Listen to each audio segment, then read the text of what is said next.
Señor Christopher Pizarrides, es evidente que los adeptos, los que respaldan ese tipo de políticas en el plano económico, justifican la implementación de ellas, me refiero a las políticas económicas implementadas en Venezuela, sobre la base de que el modelo económico capitalista pues, no ha dado la solución esperada a los problemas de un conjunto de ciudadanos, o por lo menos no ha garantizado la igualdad que en algún momento se esperaba. Ese es el argumento utilizado por los adeptos o por los que respaldan ese tipo de políticas. ¿Qué evaluación usted hace del modelo económico en ese momento como tal que pues reina en el mundo? ¿Ha dado las soluciones precisas? ¿Está en proceso de darlas? ¿O definitivamente estamos a puertas de un fracaso, el capitalismo como tal?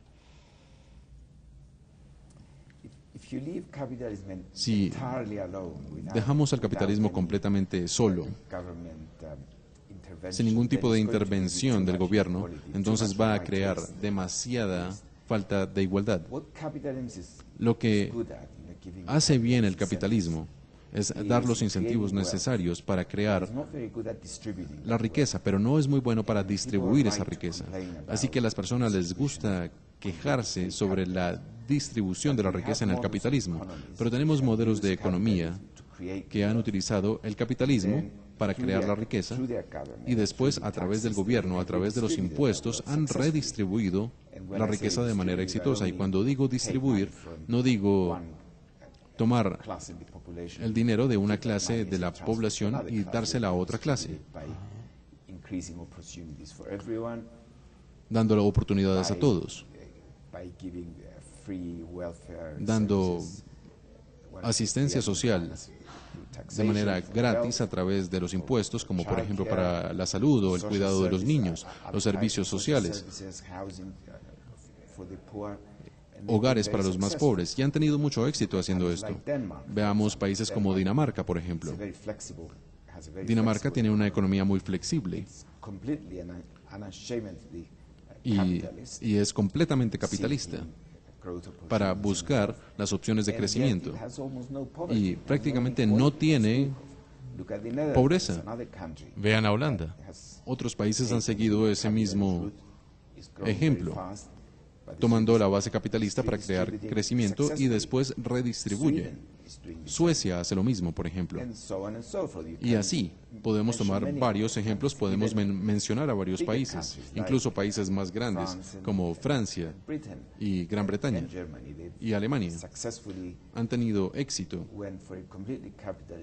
porque son sociedades completamente capitalistas, pero dan servicios sociales a las personas más pobres de la población. Aquellos que critican el capitalismo, de la manera como usted lo menciona, son aquellos que tal vez miran directamente a los Estados Unidos, que ha tenido un gran crecimiento desde el punto de vista de la desigualdad y no ha tenido éxito para tener un ecosistema de asistencia social. Ha tenido mucho éxito en desarrollo económico, por supuesto, pero no es el modelo, no es el capitalismo que tenga mejores intenciones con las personas como el que acabo de mencionar en Europa. Y este es el futuro de Latinoamérica, teniendo en cuenta su pasado cultural. Ustedes son mucho más cercanos a la manera de pensar de los europeos, o por lo menos esa es la impresión que yo tengo. Señor Christopher, frente al tema de la corrupción, o al flagelo de la corrupción, el delito de la corrupción, que es el cáncer que está corroyendo no solamente muchos gobiernos en América Latina, sino también Europa. De hecho, hace parte de las causas de la crisis económica que en ese momento está enfrentando el viejo continente.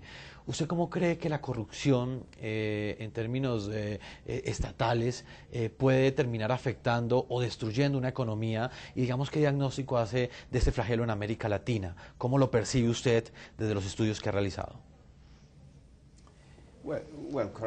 Bueno, con la corrupción tenemos que decir que tiene que parar, pero la pregunta es cómo pararla. Lo que ocurre con la corrupción es que da incentivos. Las personas reciben incentivos para seguir la corrupción cuando hay demasiadas regulaciones en los mercados. Cuando existe cada vez más reglas antes de poder hacer cualquier cosa en la economía, entonces uno empieza a pensar en la manera de evitar esas reglas y cómo puedo hacer esto de una manera distinta. Para reducir la corrupción, hay que reducir la cantidad de regulación que existe en los mercados. Para empezar, y una vez que eso es reducido, se puede atacar a la corrupción como un crimen. Ya no se necesita. Ya no te daría el tipo de premios que esperarías si pasas por encima de las regulaciones. Y estarías en una mejor posición para detenerla. Pero el primer paso tendrá que ser no crear el ambiente para las regulaciones excesivas que dan pie a la corrupción. Pausa en la noche. Cuando regresemos, el mundo observa con expectativa el desarrollo de la crisis del euro, tema que concentra toda la atención de los mandatarios europeos. Con esta información, ya lo vemos. El mundo observa con preocupación y expectativa el desarrollo de la crisis del euro, tema que concentra toda la atención de los mandatarios europeos. Por una parte, Grecia sigue siendo el foco de las miradas en momentos en que están convocados a las urnas los ciudadanos para volver a votar por el Parlamento y así pueda darse la conformación de un gobierno que decida entrar en la austeridad como salida al desastre. Por otra parte, la relación entre Francia y Alemania como líderes de un acuerdo basado en la disciplina fiscal tiene ahora un punto de quiebre con la llegada del presidente François Hollande. En juego está el compromiso europeo de mantener la unión, uno de sus logros históricos después de la Segunda Guerra Mundial. La crisis del euro es explicada así en las palabras de Paul Krugman, Premio Nobel de Economía. Cuando uno preguntaba cómo manejaría Europa las situaciones en las que algunas economías funcionasen bien, al tiempo que otras se hundían, como sucede en la actualidad con Alemania y España, la respuesta oficial, más o menos, era que todos los países de la zona euro seguirían políticas fiables, de modo que no se producirían tales choques asimétricos. Pero lo que ha ocurrido en realidad ha sido el mayor de todos los choques asimétricos, y se debió a la propia creación del euro. El premio Nobel explica que esa situación hizo más barato el crédito, solicitado en su mayoría a los bancos alemanes, y sus deudores fueron países como Grecia, Italia, España, Irlanda y Portugal. Cuando inició la crisis financiera en los Estados Unidos, esto desencadenó la debacle en la zona euro, debido a la falta de liquidez para pagar la deuda ante el bajo recaudo de impuestos.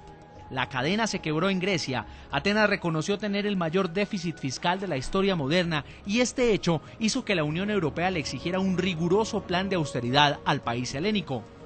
Francia y Alemania, quienes representan las economías más sólidas de la eurozona, acordaron una serie de medidas basadas en la austeridad. Queremos una regla de oro que armonice a nivel europeo, de que todos los presupuestos de los 17, todos tengan un elemento constitucional. Estamos decididos a hacer todo lo necesario para mantener la estabilidad del euro como moneda única de la región y sobre todo para hacer una gran contribución a la unidad europea. Otra ala europea piensa que la solución a la crisis es mayor inversión y crecimiento económico, lo que representaría mayor endeudamiento. Ha sido el planteamiento de los partidos socialistas tanto en Francia como en Grecia. De ahí que la llegada del nuevo presidente francés, François Hollande, haya puesto a temblar los cimientos del acuerdo Mercosur. Grecia ha asumido compromisos que deben ser cumplidos.